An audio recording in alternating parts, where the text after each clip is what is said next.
Inwoners van Holwert en omkrieten koen waanzitten met je bestelde parabiemkes ophalen op de Grandiek in het dorp. In totaal waren er 150 parabiemmen beschikbaar.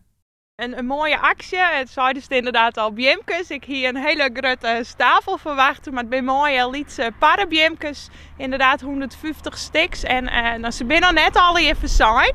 Dus het verrent goed. Maar we hopen al dat ze al je nog een mooi plakje krijgen. Voor het project Plant Boom waren er ook in Holwert parabiemmen uitdeeld. Dwarsbelang wie daar tegen positief voor. De vraag kwam of er belangstelling heen voor biemkes. En dit is een project vanuit Plan Boom.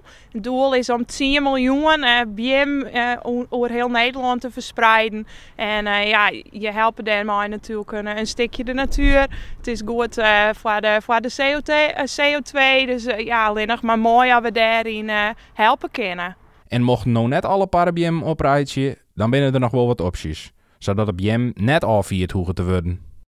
Dan zie je een mooi plakje in het dorp. Er zijn al wel ideeën om een mooi plukbos voor het dorp te realiseren. We gaan kijken mooi. En hij speelt in, dus misschien dat er nog wel wat biemkes in kunnen. Maar dat zijn al je ideeën. We gaan er eerst voor om ze al hier gewoon bij particulieren een mooi plakje krijgen te laten.